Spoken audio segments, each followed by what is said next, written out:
Bersyukurlah Anda tidak lahir zaman Yesus lahir. Karena bisa kita juga mendukung dia penyesat. Bisa juga kita teriak, salibkan dia, salib, bisa. Saya sangat bersyukur kepada Tuhan. Saya jadi pelayan Tuhan. Bukan zaman Yesus lahir. Mungkin juga saya bilang, ini penghujat ini. Ini dikerasukan iblis ini. Bisa. Sampai limit tertentu. Jangan sampai limit berikutnya. Sampai limit tertentu. Bisa kita berpikir orang-orang itu seperti itu? I wanna thank you, God. I wanna thank you, Lord, for everything I have.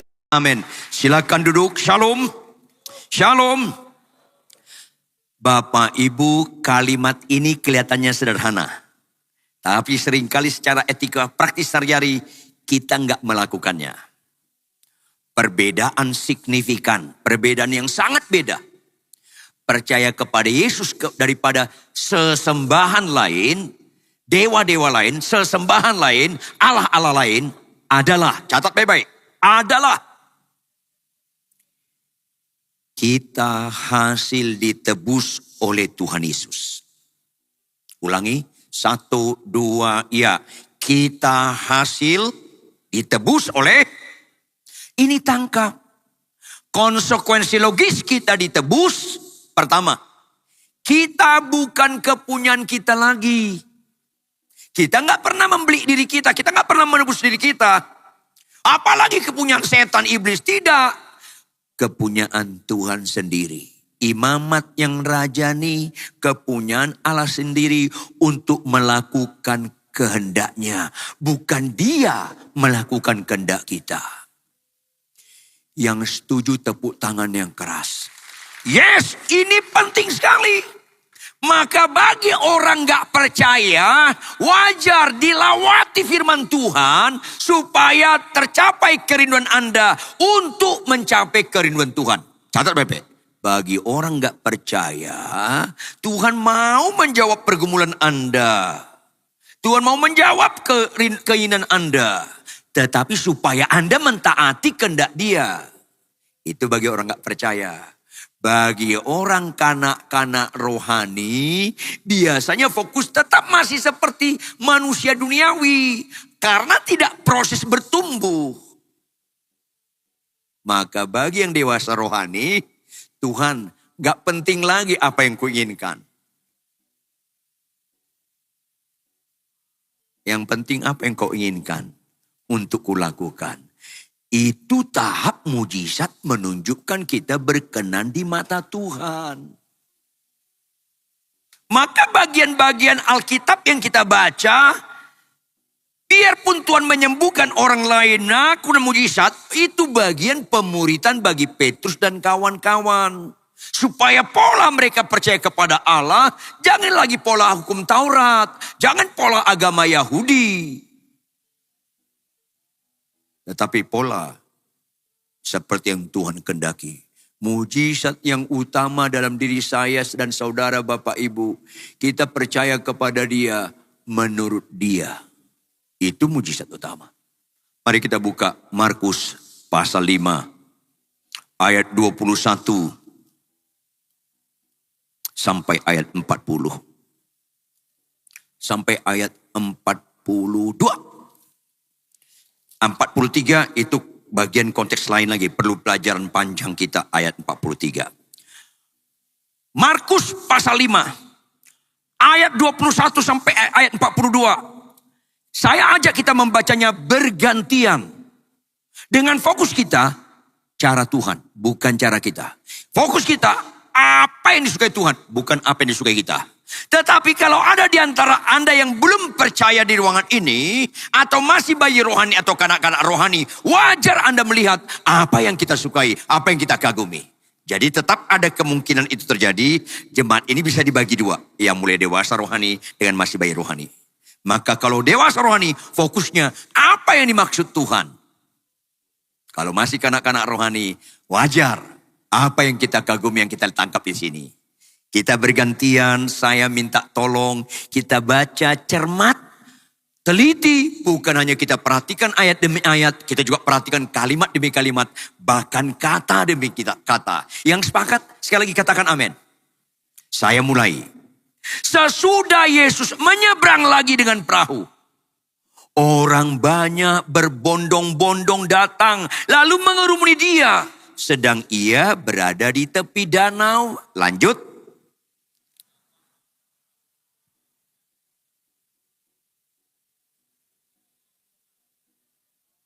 Yes, ayat 23. Dan memohon dengan sangat kepadanya. Anakku perempuan sedang sakit. Statusnya hampir mati. Datanglah kiranya, kalau bahasa aslinya, datanglah segera. Dan letakkan tanganmu atasnya, supaya ia selamat dan tetap hidup. Lanjut.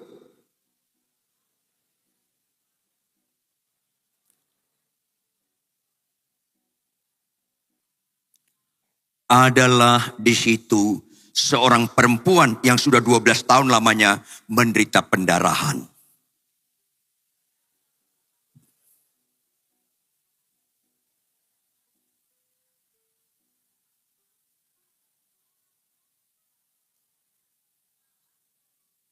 Ayat 27. Dia sudah mendengar berita-berita tentang Yesus. Maka di tengah-tengah orang banyak itu, cukup sulit, berdesak-desakan, ia mendekat Yesus dari belakang dan menjamah jubahnya. Lanjut.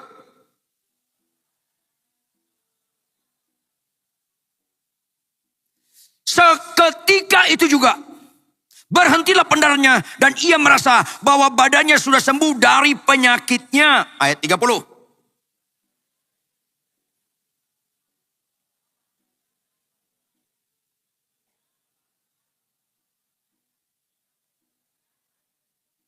Ayat 31. Murid-muridnya menjawab, engkau melihat bagaimana orang-orang ini berdesak-desakan dekatmu. Dan engkau bertanya, siapa yang menjamah aku? Lanjut.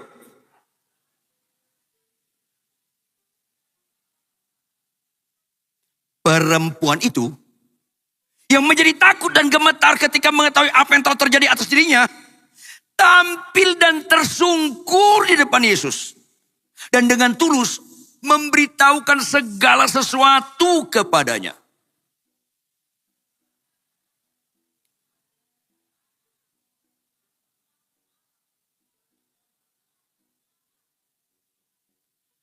Ketika Yesus masih, saya ulangi, masih berbicara, datanglah orang dari keluarga kepala rumah ibadat itu dan berkata, anakmu sudah mati. Apa perlu lagi engkau menyusah-nyusahkan guru?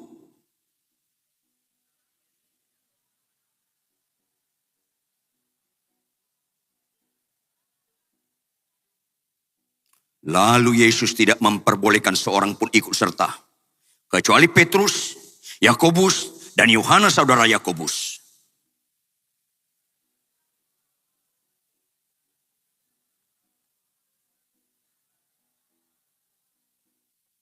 Sesudah ia masuk, ia berkata kepada orang-orang itu, mengapa kamu ribut dan menangis? Anak ini tidak mati, tetapi tidur.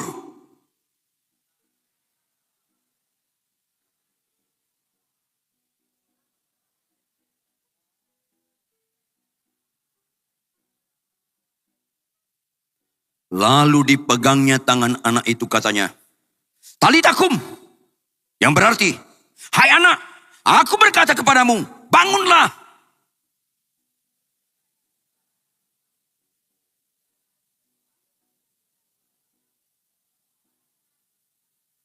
Kalimat terakhir sama-sama baca, 1, 2, ya. Semua orang yang hadir. Baca lagi, ulangi, 1, 2, ya. Semua orang yang hadir. Tangkap dulu. Saya rindu Anda punya konsentrasi sungguh-sungguh supaya kita melihat inti daripada pelajaran bagaimana percaya kepada yang sesungguhnya. Fenomenanya di mana? Substansinya di mana? Ini penting karena mayoritas orang Kristen dan banyak pengkhotbah salah menangkap. Pertama, kita harus lihat konteks. Lihat apa Bapak Ibu? Markus ada berapa pasal? 16 pasal. Teliti. Yang kita baca pasal berapa? Pasal 5. Masih bagian awal-awal Yesus menyatakan pengajaran kepada banyak orang. Dikhususkan 12 muridnya. Bagian awal-awal, termasuk kejadian-kejadian yang dilakukan dia, ada banyak mujizat-mujizat. Yesus menyembuhkan ibu mertua Petrus, pasal pertama. Kemudian Yesus menyembuhkan seorang yang sakit kusta, pasal pertama. Pasal 2, orang lumpuh disembuhkan. Kemudian banyak-banyak hal-hal nilai-nilai yang lain. Termasuk dia melakukan mujizat-mujizat tentang angin ribut diredakan. Yesus mengusir roh jahat dari orang gerasa. Tangkap. Yang paling banyak diceritakan tentang Yesus saat itu, Yesus pembuat mujizat. Ini bisa disalah mengerti pengikut Yesus. Yang kedua, ahli Taurat, imam-imam, orang-orang Yahudi kebanyakan mulai menghujat dia. Ini ajaran sesat. Sangat minoritas pengikut Yesus saat itu. Tidak sedikit mencurigai Yesus ajaran sesat. Walaupun tidak sedikit absen, pasif, masa bodoh. Itu situasinya. Rata-rata ahli Taurat, tokoh-tokoh agama Yahudi menyatakan salah nih. Yesus ini salah, ini penyesat nih. Itu konteksnya. Berikutnya. Perhatikan Bapak Ibu. Yesus saat itu menampakkan diri. Jujur jawab. Menampakkan diri sebagai ketuhanan. Mukanya bercahaya, bersinar-sinar. Jalannya ngambang di atas permukaan tanah. Atau Yesus saat itu pemuda biasa. Sederhana, layaknya manusia biasa. Yang bisa lapar, yang bisa capek. Jawab, Yesus saat itu yang pertama atau yang kedua? Yang kedua. Saya ingatkan Anda, salah satu mujizat yang Tuhan karuniakan bagi saya tidak lahir zaman Yesus lahir. Karena kemungkinan saya juga menolak dia Tuhan. Bersyukurlah Anda tidak lahir zaman Yesus lahir. Karena bisa kita juga mendukung dia penyesat. Bisa juga kita teriak, salibkan dia, salib bisa. Saya sangat bersyukur kepada Tuhan.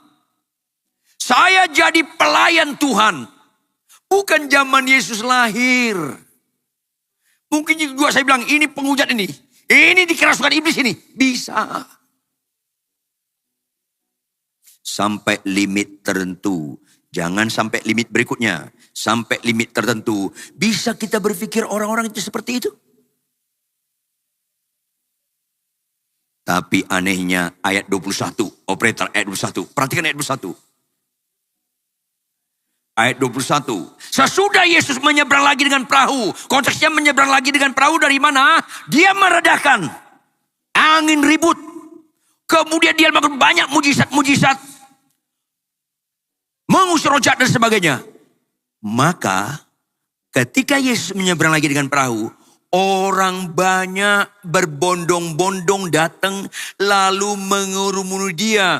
Mengerumuni dia bukan sebagai Tuhan. Mengerumuni dia karena pembuat mujizat.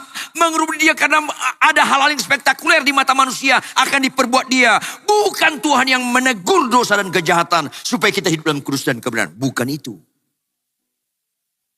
Ini penting, maafkan saya Bapak Ibu. Gereja lebih suka khotbah-khotbah mujizat daripada pelaku firman. Gak heran banyak yang terpanggil, sedikit yang terpilih. Gereja suka berkat-berkat melimpah. Janji-janji Tuhan digenapi. Daripada mentaati perintah Tuhan dengan sangkal diri pikul salib. Janji Tuhan baru digenapi. Akhirnya banyak yang terpanggil, sedikit yang terpilih. Marilah Bapak Ibu, lembutkanlah hatimu. Ikutlah bagian yang sedikit, yaitu menangkap pelajaran utama.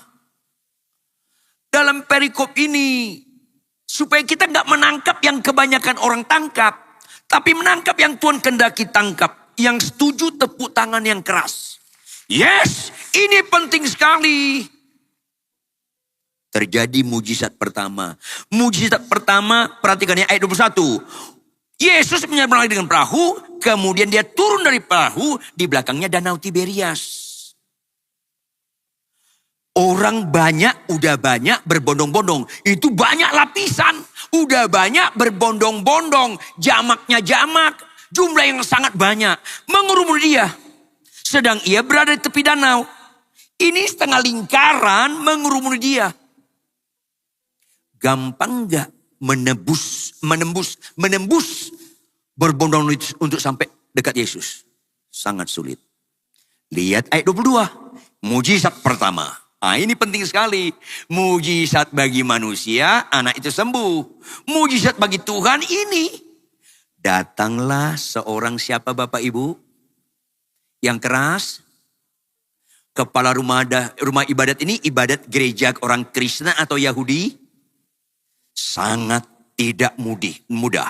Kepala rumah ibadat itu sudah identik rohani dalam kalangan orang Yahudi. Saya ulangi, kepala rumah ibadat itu mencapai itu tidak gampang.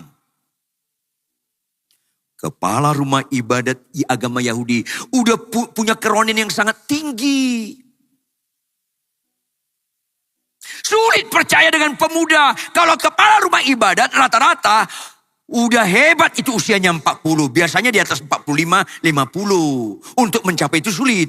Yesus saat ini, saat Markus 5 ini, lebih kurang umurnya 30-31. Lebih tua kepala rumah ibadat ini. Ini mujizat. Yang kedua, menurut pandangan umum, lebih rohani kepala rumah ibadat ini daripada Yesus. Yesus gak punya jabatan apa-apa di rumah ibadat Yahudi. Gak punya jabatan apa-apa dia. Kayak jemaat biasa. Kepala rumah ibadat agama Yahudi, penampilannya beda. Kelihatan jubahnya, jenggotnya, rambutnya, dan gulungan kepalanya. Itu beda penampilan kepala rumah ibadat. Itu sangat disegani. Datanglah seorang kepala rumah ibadat yang bernama Yairus. Ketika ia melihat Yesus, kata melihat dari jauh. Dari jauh. Ketika ia melihat Yesus, bisa dia tembus, tersungkur. Tersungkur artinya kayak menyembah, proskuneo. Meletakkan mukanya di tanah yang berpasir dan basah karena pinggir pantai. Persis di bawah kaki Yesus. Itu mujizat pertama. Lebih daripada sakit sembuh. Karena untuk bisa begini depan pemuda yang sederhana, yang jauh lebih muda dari dia, itu sangat sulit.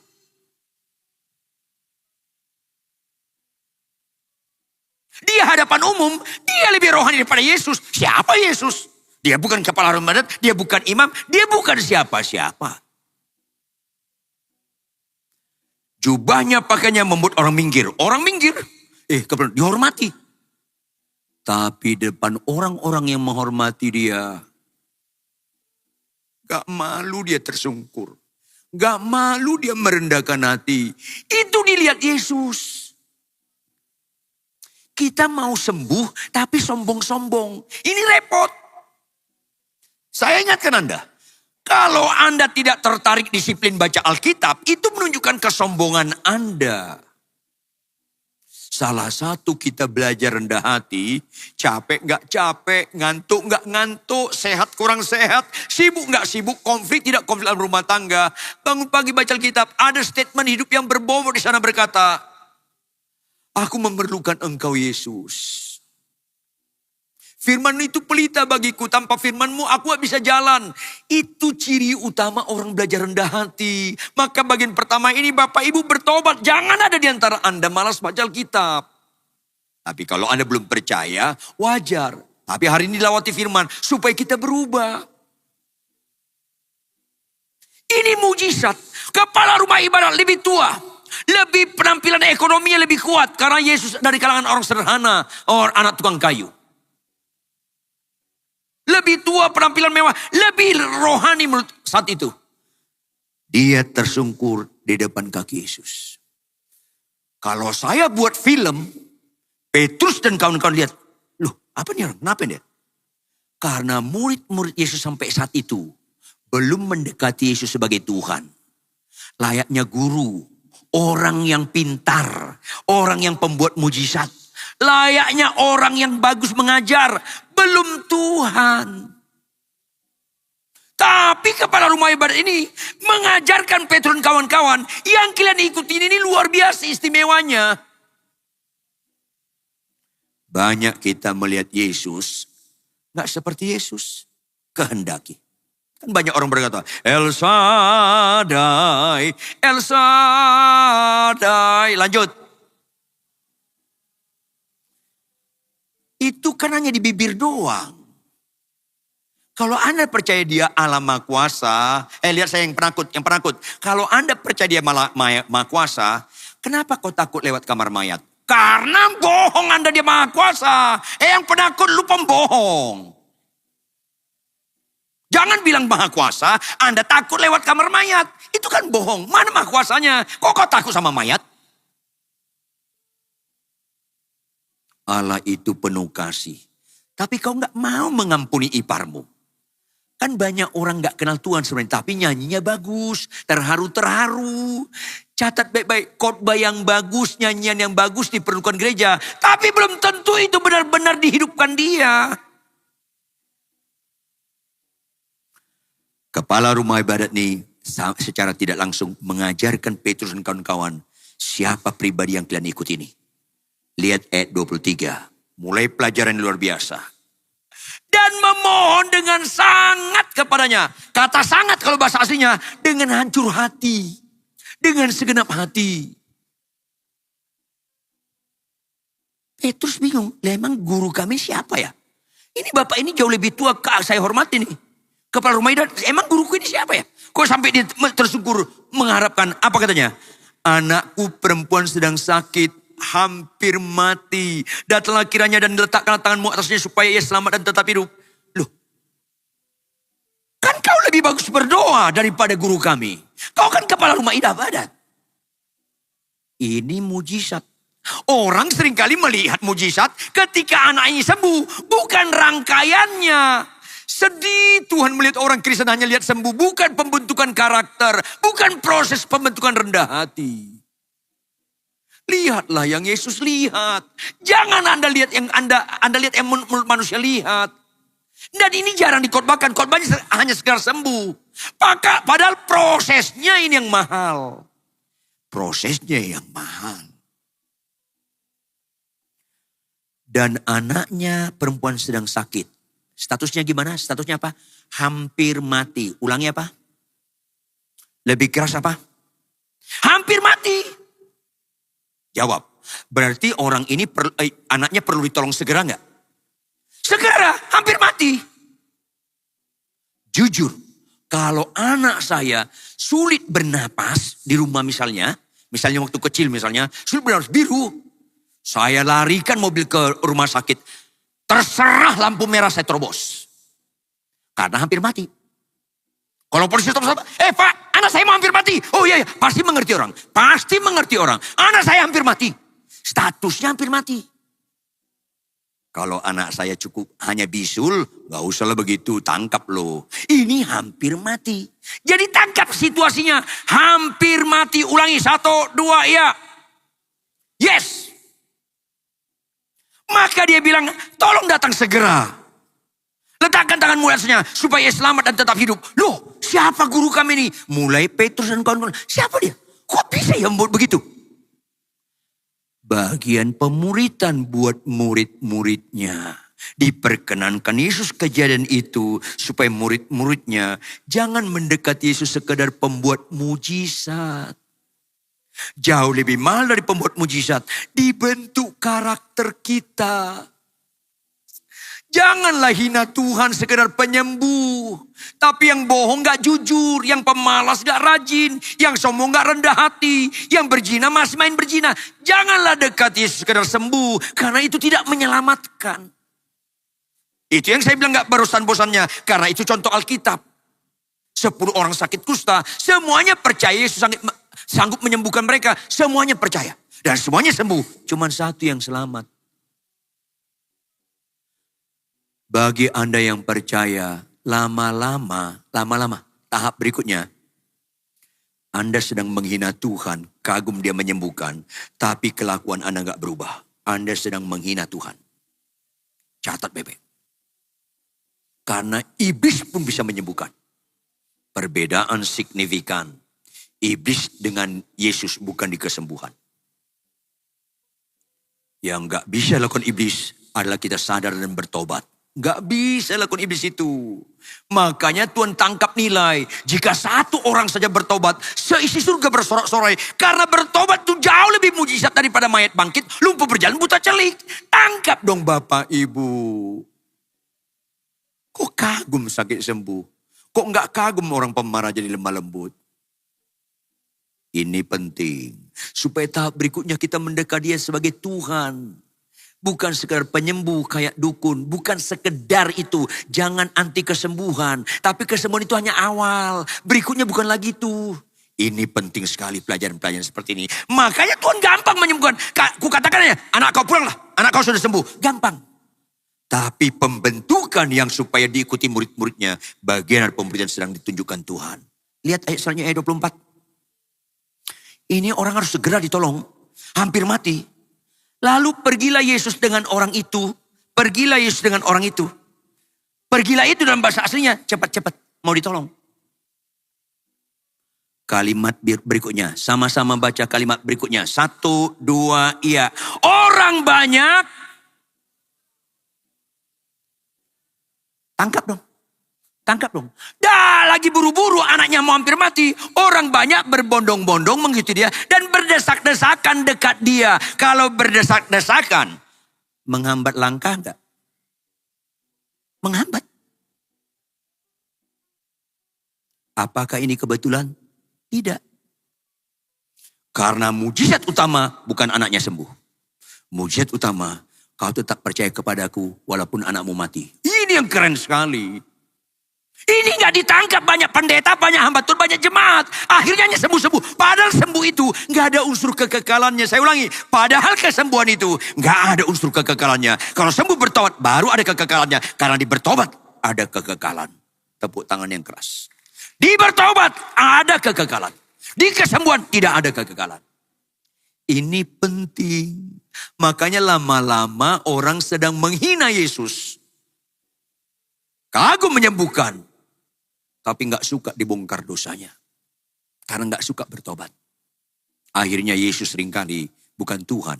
Tapi gak ada ubahnya kayak ponari, dukun, suka kesembuhan doang. Tuhan sedih sekali. Kalau Anda kagum sama dia sekedar sembuh. Karena engkau menghina dia. Sekedar sembuh. Ini penting. Makanya lambat dia. Ini memerlukan cepat. Dan Bapak ini sebagai kepala rumah ibadat bisa menggunakan jabatan. Hei mikir, pulang semua. Ini aku maksa. Bisa. Tapi di proses Tuhan dia gak lakukan. Ini bagian pembentukan. Banyak kita karena kita punya kekuasaan, kita gunakan kekuasaan untuk menyamankan kita. Repot. Kalau ikut Yesus, kita bicara kewajiban bukan bicara hak. Ini kan sulit. Sampai banyak pendeta terkenal. Pak Ridwan, kalau kita pendeta terkenal, kita harus kelas bisnis pesawatnya. Hak. Kenapa yang begini? Minimal kita hotel bintang 5. Kenapa begini? Makanya Bapak Ibu hati-hati. Mayoritas kami pendeta terkenal gak rohani. Catat dong baik-baik. Jangan lihat khotbah doang. Kelakuan rendah hati. Kita bicara melayani bukan bicara kekuasaan. Ini perlu diproses banyak kita ini. Sampai tidak sedikit sekarang hamba-hamba Tuhan terkenal. Ada bodyguard. Ketika masuk di stop orang. Didorong-dorong orang. Dan dinikmati. Padahal Yesus gak ada bodyguardnya. Makin mendekati akhir zaman, makin keliru orang mengikuti Yesus. Ayolah, jangan keraskan hati kita. Makin kerenah hati melayani. Mulai hilang, suka berkorban. Mulai hilang sekarang. Gak ada ubahnya kayak artis, kayak pejabat. Ayolah. Saya pernah mendarat di Juanda. Beberapa kami hamba Tuhan. Terus supirnya bilang, Pak Pariton naik sini. Saya ikutin karena disuruh saya naik. Yang lain saya sana, saya ikut. Sampai di satu hotel, salah satu pendeta marah. Pariton saya gak setuju lagi nih. Loh kenapa? Kok tiba-tiba, kok Bapak naik Alphard, saya Avanza? Lain kali ngomong di sana, saya naik Avanza, kau naik Alphard. Saya gak tahu, saya pokoknya dia suruh saya datang. Kayak gitu jadi masalah. Karena bicara hak. Ini banyak sekarang terjadi pada kami Bapak Ibu. Keliru memaknai rohani. Saya yakin kalau Yesus hadir sekarang ini, orangnya sederhana. Tapi kelakuannya mewah. Yaitu buah roh. Jangan keliru dalam memaknai Yesus. Memaknai Yesus gak identik dengan harta berlimpah, mewah. Bukan. Apalagi penekanan teologi kemakmuran. Bukan. Ada pendeta telepon gereja yang undang dia. Saya gak mau lagi kau udah sama kamu. Kenapa? Masa saya gak kalian jemput? Masa kau sendiri gemblang gak jemput? Selalu ukurannya hak, bukan kewajiban. Minta ampunlah kita. Kita mau jadi hamba Tuhan yang bicara pelayan. Masih jauh kita harus diproses. Anda dan saya kita harus diproses terus. Ini prosesnya berikutnya. Ayat 25, kok ada kayak selingan ya? Adalah di situ seorang perempuan yang sudah 12 tahun lamanya menderita pendarahan. Waduh, kok ada cerita selingan? Ini kan mau buru-buru. Kok ada 12 perempuan ini? Sampai saya tergelitik. Nanti saya ke surga tanya Markus. Markus, lu ngarang-ngarang ya? Ini kepala rumah ibadat anaknya sakit parah, mau mati. Kok ada cerita lain diselingi? Aku tidak ngarang. Semuanya kejadian sebenarnya. Supaya umatku baca Alkitab. Mengerti apa mujizat sesungguhnya. Bukan sifatnya sementara. Karena sakit sembuh tetap mati lagi. Ini penting. Ayo belajar kita. Berubah. Terjadilah revival, kebangunan rohani yang indah. Supaya kita melihat yang Yesus lihat. Lihat ayat selanjutnya. Ayat 26. Telah berulang-ulang dia diobati oleh berbagai tabib. Berulang-ulang artinya bertahun-tahun. 12 tahun dia dibawa keluarganya ke dukun. Ibu perempuan ini dewasa. Kalau bahasa aslinya dia perempuan dewasa. 12 tahun dia pernah pendarahan. Mungkin waktu hari pertama kali dia melahirkan anak. Mungkin. Tapi 12 tahun dia perempuan dewasa.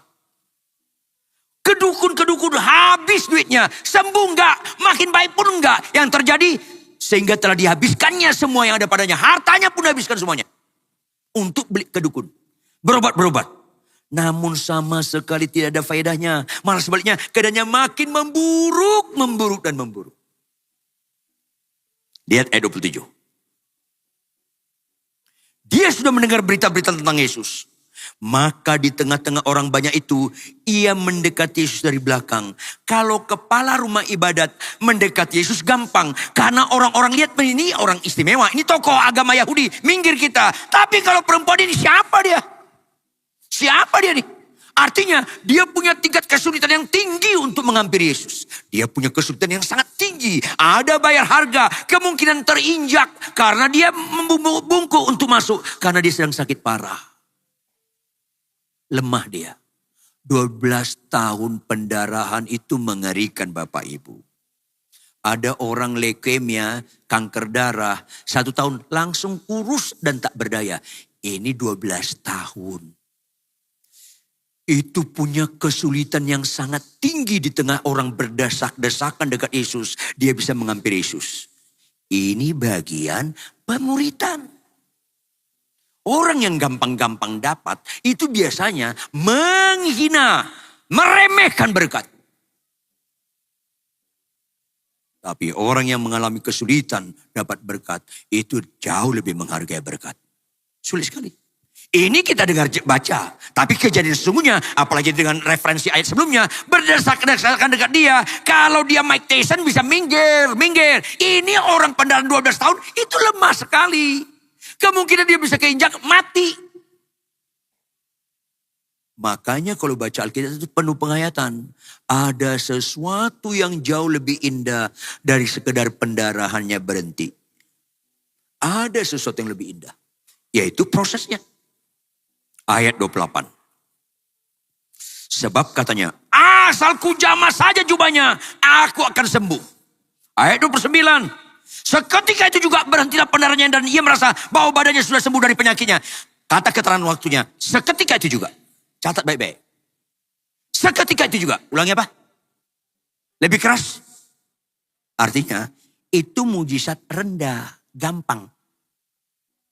Saya ulangi Bapak Ibu supaya kita belajar makna yang indah di balik ini. Saya ulangi, Tuhan perlu tahunan atau seketika membuat orang lumpuh berjalan. Tuhan perlu tahunan atau seketika membuat Lazarus bangkit. Tuhan perlu tahunan atau seketika membuat laut terbelah. Artinya itu mujizat gampang. Kelas rendah. Orang Kristen gak nyambung. Ini spektakuler. Susah ngajarin orang Kristen jadi benar. Ibu-ibu lihat saya. Ibu-ibu kalau jujur jawab. Ibu-ibu ada gak perintah Tuhan untuk Anda lakukan? Hai istri, tunduklah pada suami. Ibu-ibu jawab. Ada gak? Yang keras dong. Lebih keras dong. Istri tunduk pada suami. Itu proses seketika atau tahunan. Jauh lebih sulit istri tunduk pada suami daripada laut terbelah. Kalau kalian lebih kagum mayat bangkit daripada pelaku firman, kalian masih sesat. Catat dong baik-baik. Catat baik-baik. Karena yang seketika itu gak ada unsur kekekalannya. Lazarus bangkit, berikutnya mati. Mati lagi dia. Laut terbelah. Udah lewat orang Israel, gabung gak? Gabung lagi. Itu sementara yang seketika itu gak ada unsur kekekalannya. Tuhan bingung, kok kalian kagum laut terbelah? Bukan kagum dengan pembentukanku. Makanya gak heran, orang Israel fokusnya yang seketika. Laut terbelah kagum. Terus datang roti mana kagum. Mereka butuh daging, berontak mereka. Tuhan ngalah, ayo ku kirimkan burung puyuh. Banyak daging. Akhirnya mereka gak mau gitu proses. Catat dong baik-baik. Mana orang Israel lebih banyak. Gugur di tengah jalan atau sampai tanah perjanjian. Lebih banyak mana? Ya gugur di tengah jalan karena fokusnya yang seketika. Murahan, gampangan. Itulah banyak gereja-gereja sekarang. Gak heran Tuhan bilang banyak yang terpanggil sedikit yang terpilih. Ibu-ibu lebih kagum kankernya sembuh daripada ibu-ibu tunduk pada suami. Bapak-bapak kagum kanker prostatnya sembuh daripada bisa bersama istri. Akhirnya orang gereja dan banyak pendeta gak pelaku firman. Kagum mujizat yang seketika. Ini sedih sekali Tuhan Yesus. Jangan anti kesembuhan. Tapi jangan itu buat nilai. Ini penting sekali. Seketika itu juga berhentilah. Gampang kok. Mudah kok. Pertanyaan saya kepada Anda untuk Anda tangkap pelajaran. Berarti mana lebih cepat dijawab? Perempuan ini atau anak Yairus disembuhkan? Mana lebih cepat dijawab? Yang keras. Mana lebih cepat dijawab? Perempuan ini atau anaknya Yairus? Iya, karena Anda melihat dengan cara Anda melihat. Anda gak melihat dengan cara Tuhan melihat.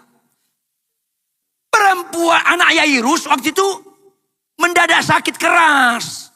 Hampir mati. Perempuan ini 12 tahun. Halo. 12 tahun. Lebih lama. Dia udah bergumul lama sekali. Makanya Bapak Ibu. Ada orang menikah. 18 tahun gak punya anak. Ada orang menikah. 3 tahun gak punya anak. Berdoa. Dikabulkan 18 tahun. Yang 3 tahun iri hati. Loh kok gak tahu? Dia 18 tahun. Kita seringkali mikirkan diri sendiri.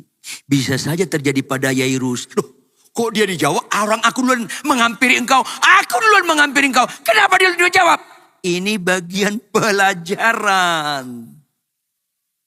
Kau gak tahu Yairus. Kau anak kau baru sakit bulan ini. Dia 12 tahun. Makanya Bapak Ibu. Kalau orang lain. Adik kita. Teman kita, duluan dijawab doanya, bilang aja puji Tuhan engkau adil. Bahwa apa? Semua baik. semua baik. Apa yang iya semuanya baik. Jangan iri hati. Ini bagian pembelajaran. Gimana Yairus? Kau lihat orang ini pendarahannya sembuh. Apakah yang kau alami? Itu bagian pembentukan. Ini yang gak dikhotbahkan seringkali. Lihat ayat 30. Pada ketika itu juga Yesus mengetahui bahwa ada tenaga yang keluar darinya. Lalu ia berpaling di tengah orang bertanya. Tadi dia buru-buru jalan. Sekarang dia berpaling kepada orang banyak. Berpaling berarti masih jalan atau berhenti? Berhenti. Ya Ustaz, kok berhenti? Anakku mau mati. Bagian pembentukan. Kemudian dia bertanya, hei, siapa yang menjamah jubahku? Siapa yang menjamah jubahku? Jawab, sebenarnya Yesus tahu gak siapa yang menjamah jubahnya? Tahu. Tapi ini bagian pembentukan. Yang ini gak dikhotbahkan. Hanya ujung aja, puji Tuhan anaknya akhirnya sembuh. Bukan begitu khotbah yang benar. Prosesnya yang mahal. Ada ibu-ibu bilang sama temennya, tahu gak? Kenapa? Kemarin ujian matematika, anak kau dapat nilai berapa? 7. 7. Anak saya dong nilainya 10. Dia gak lihat proses. Yang 7 itu kerja keras. Yang 10 hasil nyontek. Mami puji Tuhan nilaiku 10. Maminya bilang, puji Tuhan pinter semuanya bagus. Kau kerjakan. Kayak mami pinternya. Tapi ketika ketahuan anaknya nyontek. Dia gak bilang, kayak mami tukang nyontek. Gak bilang begitu. Kayak yang lihat saya sekarang ini. Halo, lihat prosesnya. Pak Riton tahu gak Pak Riton? Bapak itu 12 tahun menikah gak punya anak. Kurang iman. Jangan bilang kurang iman. Karena punya anak gak punya anak bukan ukuran iman. Lah dia bergumul gak? Saya dapat anak. Jawab. Saya tanya dia langsung. Jawab. Kau berapa lama menikah baru dapat anak? 3 bulan menikah Pak Pendeta punya anak. Kau cangkok kan? Sebelum menikah kan kau sudah berzina dulu. Makanya jangan hasil lihat. Proses lihat. Puji Tuhan. Bapak itu punya BMW. Dari mana? Korupsi. Mendingan saya punya BMO daripada BMW tapi korupsi. Jadi jangan lihat luarnya. Luar itu seringkali menipu. Ayolah. Orang bisa kita bohongi, Tuhan gak bisa kita bohongi. Yang setuju tepuk tangan yang keras. Yes, ini penting. Supaya kita jangan melihat yang kita lihat, bukan melihat yang Yesus lihat. Orang bisa kita bohongi. Ini penting sekali. Suatu kali pendeta terkenal bilang, Pak Riton puji Tuhan, anak saya bagus khotbahnya. Puji Tuhan. Banyak yang suka. Puji Tuhan. Loh kok Pak Riton ngomong puji Tuhan? Ya puji Tuhan. Tapi saya tanya kamu. Kamu bapaknya kan? Iya Pak Riton. Kenapa? Istrimu ibunya kan? Iya Pak Riton. Kenapa sih Pak? Masih suka dia lawan gak? Masih Pak Riton. Dia bentak-bentak. Suruh dia jangan khotbah. Karena kebiasaan dia khotbah. Dia simpulkan rohani, jadi makin sulit bertobat. Kalau Anda masih pemarah, pembohong, kasar rumah tangga, jangan khotbah. Karena khotbahmu itu dianggap orang rohani menutupi kemunafikanmu. Ini yang bahaya dan ini banyak. Hati-hati. Sekali lagi, kita melayani Tuhan, jangan bohongi Tuhan. Itu yang pernah saya bilang, ada worship leader saya menyembah gemetar-gemetar. Orang terangkat kalau dia mimpin punya gemetar-gemetar. Tapi saya kedapatan dia naik motor lawan arah, orang lain gemetar sama dia. Kan rusak yang begini. Akhirnya Kristen itu banyak apa? Di ritual, bukan di spiritual. Spiritual itu pelaku. Khotbah ini ritual. Belum tentu spiritual. Kalau khotbah saya nggak saya lakukan, ini ritual. Tapi kalau khotbah saya yang saya lakukan dalam kehidupan sehari-hari, itu spiritual. Akhirnya tanpa sadar kita kagum yang ritual, bukan spiritual. Makanya makna yang dibalik yang kelihatan itu. Maka ketika itu juga Yesus mengetahui bahwa ada tenaga yang keluar dari dirinya. Lalu ia berpaling tengah orang banyak. Berhenti dia. Dan bertanya, siapa yang menyamar jubahku? Berhenti. Kepala rumah ibadat. Loh kok berhenti anak gue mau mati. Diproses dia. Termasuk Petrus dan kawan-kawan. Ada makna yang paling indah. Bukan aku taat sama kau. Kau yang taat sama aku. Itu pelajaran yang indah. Bukan aku taat sama kau. Tapi kau yang taat sama aku. Bukan caramu kulakukan. Kau ikuti cara aku. Itu supaya kita bertuhankan Yesus dengan benar. Lihat ditambah lagi. Ayat 31. Ayat 31. Murid-murid menjawab, engkau melihat bagaimana orang ini berdesar-desar denganmu. Dan engkau bertanya, siapa yang menjamah aku? Artinya mustahil kita tahu. Orang banyak, gak mungkin lah. Apa yang lakukan? Ayat 32. Sama-sama baca ayat 32. 1, 2, ya.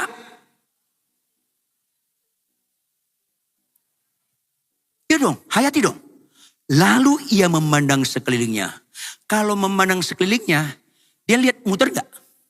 Muter gak? Iya, sekeliling ini. Sekeliling ini. Makin lambat lagi.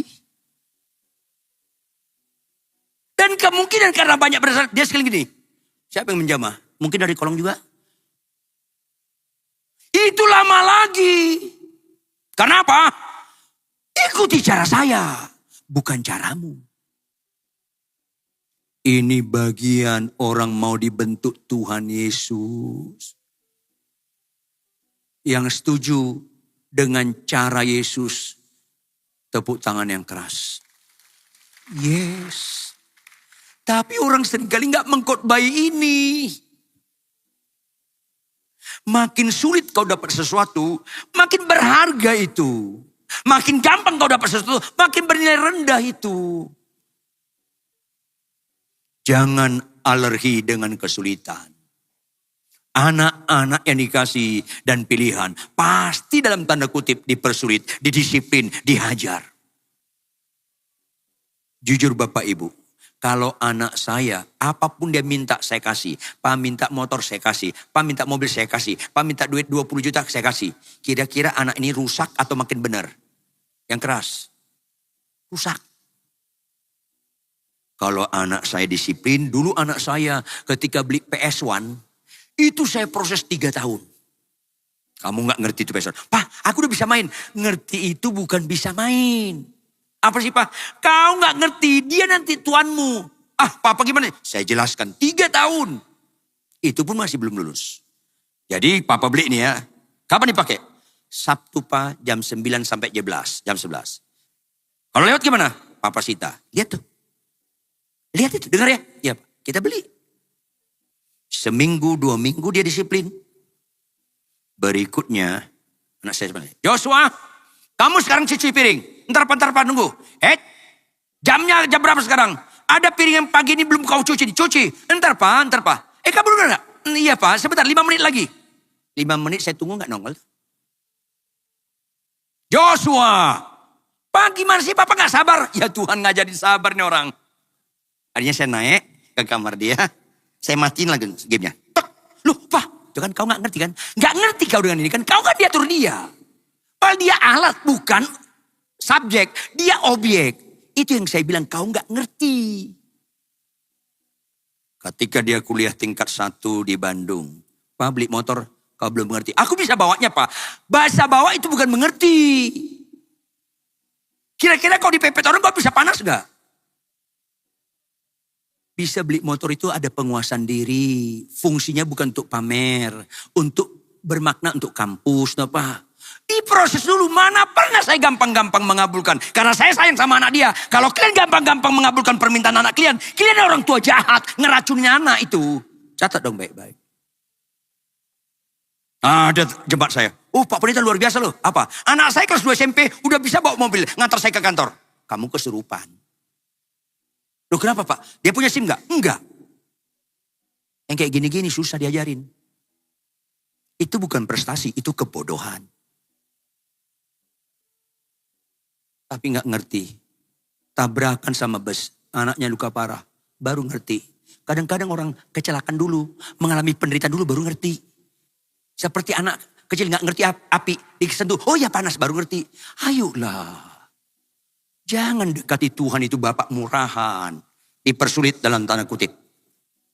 Lalu ia memandang sekelilingnya untuk melihat itu waktu lama lagi. Lihat ayat 33. Sama-sama baca lagi. Sama-sama aja. Pembentukan lebih sulit lagi. 1, 2, ya. Perempuan itu yang menjadi takut dan gemetar. Lanjut. Lihat dong. Dia gak sorak, aku sembuh. Gak sorak-sorai dia. Dia gemetar dan takut. Supaya dia belajar. Tujuan Yesus menyembuhkan kau bukan sekedar sembuh. Kau mau gak kau bertobat? Itu dia tersungkur dengan tulus. Satu sisi perempuan itu hancur hati. Dia bertobat, itu konteksnya. Karena dia datang tersungkur dan dengan tulus. Tepuk tangan yang keras. Stoplah fokus sekedar sakit sembuh. Stoplah sekedar sakit sembuh. Jangan itu fokus. Pembentukan. Tapi sebaliknya lihat baik-baik kalimat terakhir. Di depan Yesus. Dengan tulus dia memberitakan segala sesuatu kepadanya. Tahu artinya Bapak Ibu? Kalau dia ceritakan segala sesuatu, ceritanya lama. Bagaimana dengan Bapak Yairus? Kok kau dengar anak gua mau mati? Kalau dia cerita segala sesuatu artinya apa? Kalau sekarang 2025, berarti 12 tahun yang lampau 2013. Begini Tuhan, 2013 aku pendarahan. Suamiku bawa aku ke dukun. Dia ceritakan segala sesuatu. Dari tahun 2013, 2014, 2015. Lama. Apa maknanya? Yesus tahu. Lama begini masih percaya gak kau sama aku? Halo? Abraham, kau akan punya keturunan sebanyak bintang di langit. Sebanyak pasir lautan. Lanjut. Tahun itu hamil gak Sarah? Jawab yang tahu. Hamil gak Sarah? Enggak. 5 tahun kemudian hamil gak? Enggak. 15 tahun? Enggak. Karena Tuhan proses. Catat baik-baik. Yang gampang dikabulkan itu enggak ngerti nilai-nilai. Yang lambat dikabulkan itu indah. Termasuk apa? Perkawinan, perubahan istri, perubahan suami, nggak bisa seketika. Termasuk orang yang lagi lihat saya sekarang, kan banyak proses yang kau alami kan. Itu mujizat tinggi. Tuh nggak ada amin kalau kau begini. Lebih kagum mata celik, buta celik daripada akhirnya suami berubah, akhirnya istri berubah. Karena kita mengagumi yang dunia kagumi, kita nggak mengagumi yang Tuhan kagumi. Pelajaran penting. Maka lihat ayat 34. Maka katanya kepada perempuan itu, depan Bapak Yairus, kepala rumah Iban. Hai anakku, imanku telah menyelamatkan engkau. Pergilah dengan selamat dan sembuhlah dari penyakitmu. Sembuh dia. Ayat 35, sama-sama baca ayat 35. Sama-sama dengan keras supaya kita mengerti. Mahal sekali cara Tuhan membentuk kita. Ayat 35, sama-sama baca dengan keras. 1, 2, ya.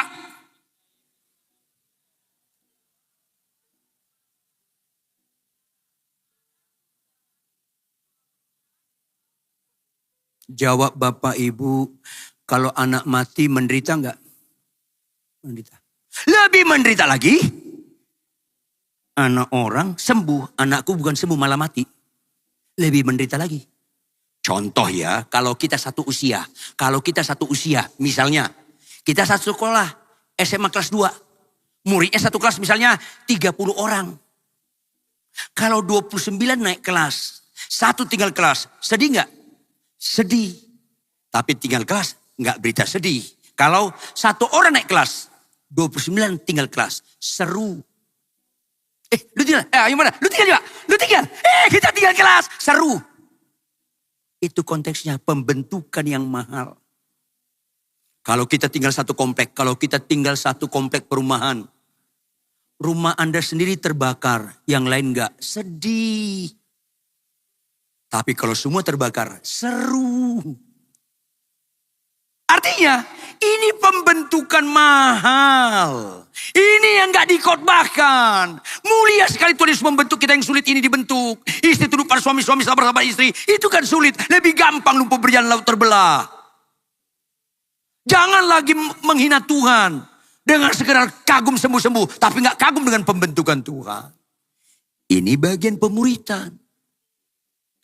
Ketika Yesus masih berbicara, datanglah orang dari keluarga kepala rumah ibadat dan berkata, anakmu sudah mati, apa perlu lagi yang kau menyusahkan guru? Bukan Tuhan, guru. Guru sih artinya orang pintar, gak ada ubahnya kayak dukun. Untuk apa kau menyusahkan dukun ini? Mereka gak ngerti Yesus Tuhan. Lihat ayat 36. Ini mujizat lagi. Tetapi Yesus tidak menghiraukan perkataan mereka dan berkata kepada kepala rumah ibadat, jangan takut, percaya saja. Percaya yang luar biasa, percaya yang sederhana, percaya saja. Pak Pendeta, suamiku kasar. Tetap tunduk. Tapi Pak Pendeta dia makin kasar, percaya saja. Itu gak gampang. Kalau aku percaya anakku masih sakit, masih bisa. Ini udah mati. Udah mati, aku bilang percaya saja. Ini gak gampang, tapi ada pembentukan yang mulia dan mahal di sana. Kenapa banyak gereja gak nangkap hal ini? Kenapa pendeta gak baca nilai ini? Itu yang saya bilang. Chris John petinju kelas dunia.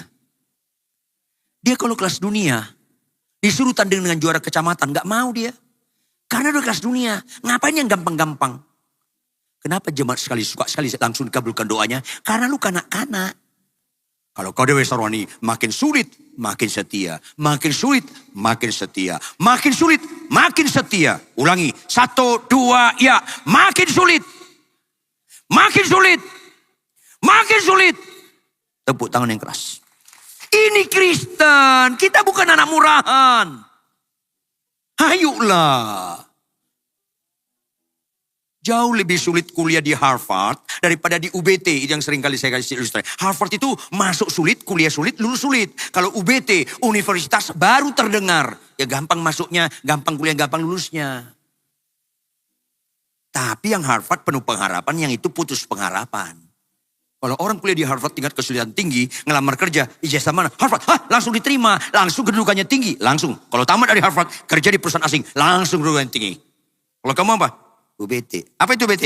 Universitas baru terdengar. Minder dia. Oh, ini universitas baru terdengar. Langsung dipulangin. Bawa pulang. Tunggu panggilan ketika kedatangan tusdong kedua kali. Udah selesai, gak ada harapan. Janganlah anak-anak Allah murahan. Apa yang kita minta pasti dikabulkan.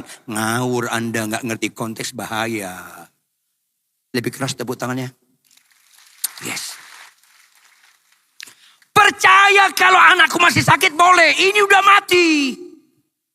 Maka lihat ayat 37. Lalu Yesus tidak memperbolehkan seorang pun ikut serta. Kecuali Petrus, Yakobus, Yohanes, saudara Yakobus. Ayat 38. Mereka tiba di rumah kepala rumah ibadat. Dan di sana dilihatnya orang-orang ribut, menangis dan meratap dengan suara nyaring.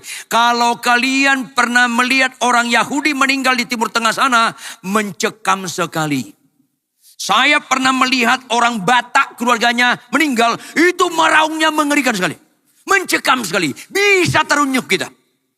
Dalam konteks tertentu juga orang Tionghoa, orang Toraja, kalau anak meninggal meraung-raung. Lebih ngeri lagi orang Yahudi yang bisa membuat kepala rumah ibadat menjadi goyang. Bukan anakku meninggal. Istrinya mungkin lari memeluk. Papa, anak kita meninggal. Bisa makin lemah dia. Tapi ini mujizat utama. Lihatlah yang Yesus lihat.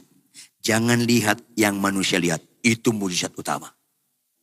Ulangi, 1, 2, ya. Lihatlah yang Yesus lihat. Jangan lihat yang manusia lihat. Itu mujizat utama. Kenapa kita bisa mengasihi musuh kita? Karena kita melihat musuh kita sebagaimana Tuhan melihat dia. Kenapa kau sulit mengasihi musuh kalian? Kalian masih melihat orang itu dengan cara kalian melihat.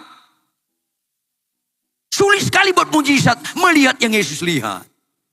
Itu jauh lebih tinggi daripada mayat bangkit. Karena untuk melihat Yesus yang lihat, itu proses sangkal diri yang militan. Kenapa kita bisa membalas kejahatan dengan kebaikan? Jauh lebih sulit daripada laut terbelah. Karena melihat yang Yesus lihat. Kenapa di tengah-tengah kesulitan apapun kita tetap setia memberikan perpuluhan? Karena kita melihat yang Yesus lihat. Kenapa kita lebih suka memberi daripada menerima? Karena melihat yang Yesus lihat. Ini yang penting. Lihat ayat selanjutnya. Ayat 39. Sama-sama baca. 1, 2, ya. Sesudah ia masuk, ia berkata kepada orang-orang itu, lanjut.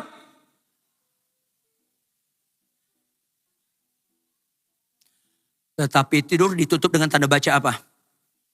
Seru. Kalau tanda seru, dia ngebentak. Mengapa kamu bernafas? Anak tidak mati tetapi tidur. Itu ngebentak. Kalian bacanya kayak tanda tanya. Anak ini tidak mati tetapi tidur. Asa. Salah. Tanda baca juga harus diayati. Supaya belajar. Kalian melihat anak ini mati. Aku melihat hidup. Ini yang keren. Melihat yang Yesus lihat. 1, 2, ya. Kenapa kita setia kepada istri kita? Sekalipun dia cerewet. Karena kita melihat istri kita. Sebagaimana Tuhan melihat istri kita. Itu mujizat lebih daripada lumpuh berjalan. Stoplah yang dikagumi dunia. Kenapa istri tetap tunduk pada suami sekalipun suami kasar? Karena melihat suami sebagaimana Tuhan menghendaki kau melihat dia. Itu yang keren. Loh, orang bilang anak ini udah mati kok. Enggak, dia tidur. Apa respon ayat 40? Ayat 40. Tadi mereka nangis meraung-raung, nyaring, teriak, sedih. Sekarang berlawanan. Tetapi mereka menertawakan dia. Bisa orang nangis terseduh-seduh, hancur hati, tertawa. Kenapa? Aneh Yesus ini. Memang ikut Yesus itu gak lazim. Kalau sabar dianggap dunia kebodohan. Kalau suka memberi dianggap dunia itu kebodohan. Kalau mengampuni tidak menyimpan kesalahan orang lain dianggap kebodohan. Dianggap Yesus itu bodoh. Mereka menertawakan dia. Orang dia mati kau bilang dia hidup. Gimana sih kau tidur? Enggak, ini mati. Bodoh loh. Itu kira-kira. Maka Bapak Ibu catat dong baik-baik supaya Anda jangan kecewa ikut Yesus. Lebih banyak dunia ini termasuk orang gereja menganggap kebodohan pelaku firman. Menganggap kebodohan tunduk pada suami walaupun suami belum berubah. Menganggap kebodohan tetap mengasihi istri walaupun istri tetap cerewet. Menganggap kebodohan membalas kejahatan dengan kebaikan. Makanya gak banyak hamba Tuhan, gak banyak orang Kristen melakukan ini. Lihatlah yang Yesus lihat. Lanjut. Lalu dipegangnya tangan anak itu, katanya, talitakum, yang berarti, hai anak, aku berkata kepadamu, bangunlah. Ayat 42. Sama-sama baca. 1, 2, iya. Seketika itu juga